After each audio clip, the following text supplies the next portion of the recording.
आज उत्तर प्रदेश में ये देखा जाए तो आज उत्तर प्रदेश में जंगल राज अगर कहा जाए तो महाराज योगी आदित्यनाथ के कार्यकाल में उत्तर प्रदेश में जंगल राज हो गया है। एससी, ओबीसी जो दबे कुचले आदिवासी समुदाय क्षेत्र के लोग हैं उनको कहीं ना कहीं बीजेपी सरकार टारगेट कर रही है। अपराध मुक्त हो गया है और आप कह रहे जंगल राज हो गया, ये कहाँ की बात लेकर आए हैं आप? अपराध मुक्त नहीं हुआ है। अच्छा, आज बीजेपी सरकार में महाराज योगी आदित्यनाथ की कार्यकाल में हाँ। जनता डर में है, खौफ में है।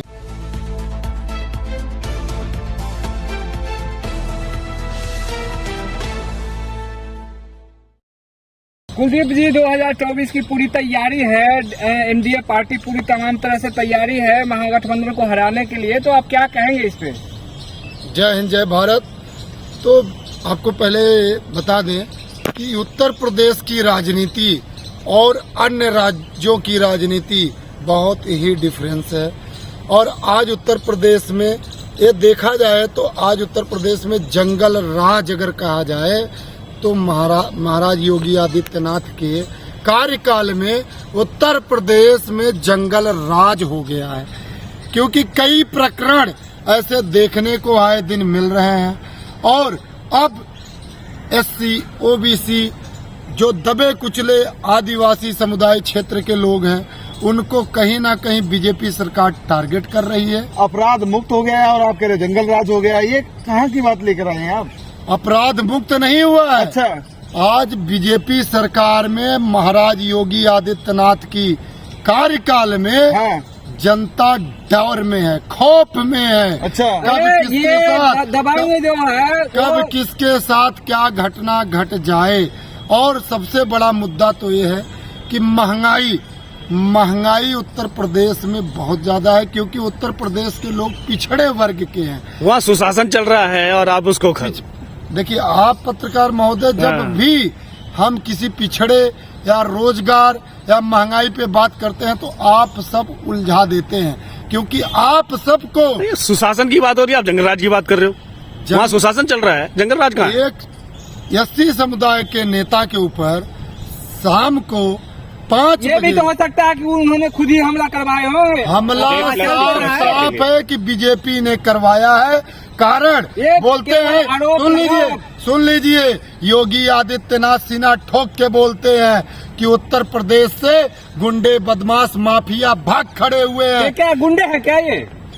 उत्तर प्रदेश में बीजेपी पोषित और खुद महाराज जी के पोषित गुंडे, अच्छा। माफिया उत्तर प्रदेश में पल फूल रहे हैं। ये साफ पता लगता है। संसद के बीच में उन्होंने बोला कि 24 घंटे में मिट्टी में मिला दूंगा, और 24 घंटे के बाद प्रकरण देखा। और आज सबसे बड़ा मुद्दा यह है कि एक चंद्रशेखर आजाद एससी समुदाय का नेता से बीजेपी डर रही है, क्योंकि चंद्रशेखर आजाद गले में अटक गए हैं बीजेपी के। और इस गले की हड्डी को किस तरह से बीजेपी निकालना चाहती थी, लेकिन कहते हैं ना, जाको राखे साइया मार सके ना कोई, बाल न बाका कर सके चाहे जग बैरी हो जाए। और 2024 में बहुत तगड़ा टक्कर होगा। 300 पार है बीजेपी। 300 पार नहीं, अब उत्तर प्रदेश में 5 सीट भी बीजेपी अगर ले आ दे तो बहुत ही सौभाग्य की बात। सपने नहीं, इन्होंने 9 साल केवल प्रधानमंत्री जी के जुमलों में आकर, और उत्तर प्रदेश के सीएम जी ने भी जुमलों का ही पालन किया है, और आम जनता का कोई सुनवाई नहीं करने का। 9 साल बेमिसाल। 9 साल बेमिसाल नहीं, 9 साल ऐसे इनको बोलना चाहिए, 9 साल बेमिसाल। मित्र हुए मालामाल, मित्र हुए मालामाल, और बैंकों को लगाया सबसे ज्यादा चूना, आम जनता को डबल टैक्स में डाला। समझ में? अगर आपके हिसाब से चंद्रशेखर रावण के ऊपर में अगर हमला हुआ है तो ओबीसी समाज एकजुट क्यों नहीं हो पा रहा है? आम जनता को 5 किलो राशन पे ले आके डाला। आप क्या पूछ रहे हैं? ओबीसी समाज एकजुट क्यों नहीं हो पा रहा अगर चंद्रशेखर रावण पर हमला हुआ है तो? 2024 में आपको इसका परिणाम देखने को मिल जाएगा, और खुद बीजेपी में इसका खौफ है। और आज एक प्रकरण सामने आता है। यही बीजेपी सरकार परिवारवाद की हमेशा नारा लगाती है। आज उनके भाई मोदी जी के प्रहलाद मोदी पंडित धीरेन्द्र शर्मा शास्त्री के पास जाकर पर्ची लगवा रहे हैं कि आप भी लगवा लो, आप भी लगवा लो। 2024 में मोदी जी फिर आ रहे हैं या नहीं, क्योंकि घबराहट हो गई है। और इन्होंने, मोदी जी ने क्या बोला था, बनारस में आए, माँ गंगा ने बुलाया है, मैं गंगा को साफ करूंगा और देश के लोगों के गरीबों का चौकीदार बनूंगा, ऐसे सीना ठोकते थे। आज मैं प्रधानमंत्री मोदी जी से पूछना चाहता हूं कि आपकी वो चौकीदारी कहां चली गई, और जिन दबे कुचले SC OBC गरीबों की बात करते थे, आज उस बात पे आप क्यों मौन हो जाते हैं? आप आज उनके लिए नहीं बोलते हैं। मोदी की लड़ाई में क्या टिक पाएगी महागठबंधन? महंगाई आकाश को छू रही है। 98% हमारे युवा बेरोजगार है। एक भी नौकरी बीजेपी कार्यकाल में, प्रधानमंत्री मोदी जी के कार्यकाल में हमारे युवाओं को नहीं मिला।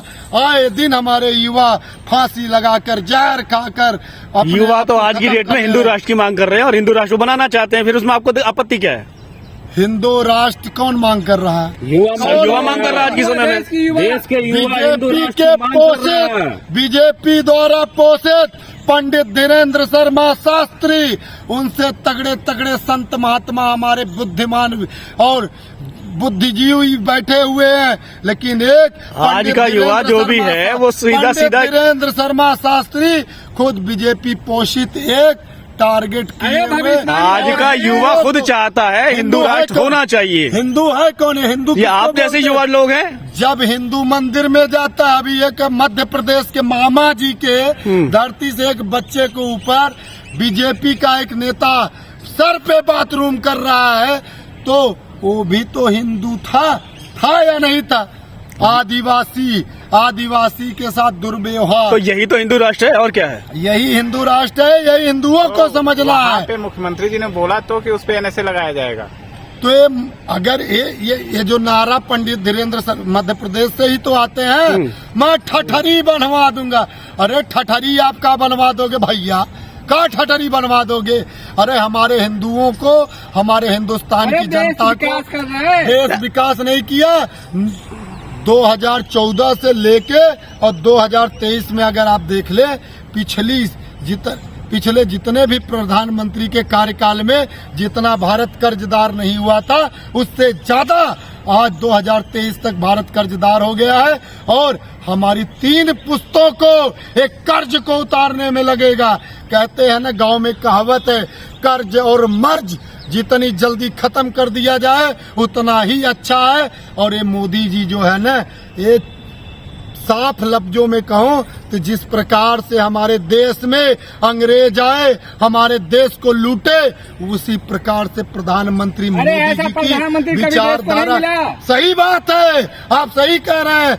ऐसा प्रधानमंत्री हमारे देश को नहीं मिला जो हमारे देश को खोखला कर दिया। 2-4 लोगों को बनाने के चक्कर में हमारे देश के लोगों को कंगाल कर दिया और शौचालय दिया लोगों को, उसमें भी भ्रष्टाचार लिप्त कर दिया बीजेपी के लोगों ने, उसमें भी नहीं छोड़ा। लोग आज भी बीजेपी को चाहते हैं। 2024 में फिर से सरकार आ रही है बीजेपी की। आप कहाँ बात कर रहे हैं? आप जो गोदी मीडिया पर रोज देख रहे हैं, मीडिया क्या, बहुत सारे जो विपक्षी नेता भी हैं वो भी डर रहे हैं। डरने की वजह मैंने पहले बताया कि जंगल राज है भैया, सत्ता प्रशासन सब इनके हाथ में।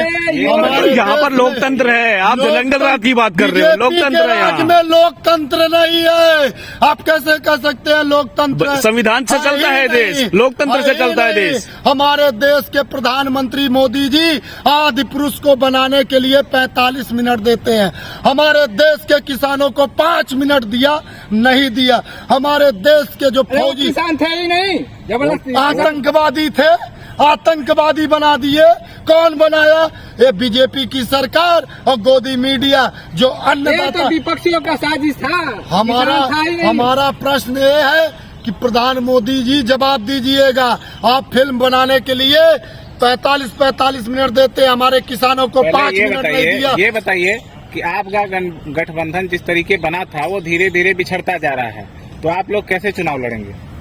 2024 का मुद्दा क्या है बताइए? 2024 का मुद्दा जो पटना में तय हुआ फेल है। फेल नहीं है। ये जितना मर्जी साम दाम दंड भेद लगा ले, अब ये जनता के आगे इनका कोई भी नीतियां नहीं चलने वाली है। और 2024 में विपक्ष के नेतृत्व में माननीय राहुल गांधी जी देश के प्रधानमंत्री सर, बने। आखिरी सवाल ये है कि 2024 में इतने सारे गठबंधन बन रहे हैं, चाहे वो सेकंड हो चाहे वो थर्ड फ्रंट हो, अब प्रधानमंत्री का चेहरा किसको घोषित करेंगे? क्योंकि उनके मोदी के सामने कोई टिकने वाला तो है नहीं। प्रधानमंत्री मोदी के सामने सबसे बड़ा चेहरा और सबसे डरावना चेहरा माननीय राहुल गांधी जी हैं। और बीजेपी में इसका हड़कंप हो गया है, वो डर गए ये बीजेपी, क्योंकि नफरत के बाजार में मोहब्बत की दुकान का असर दिन रात सपने में मोदी जी और स्वयं बीजेपी के नेता में खौफ हो गया है। मोदी के आंधी में नहीं टिक पाओगे कहीं भी। नफरत में मोहब्बत का जो जलवा होता है, वो नफरत महाराष्ट्र में तो खेला हो गया, बिहार में बाकी है, बताइए। 2024 में खेला होगा और बीजेपी भारत से साफ होगा। जय हिंद, जय भारत।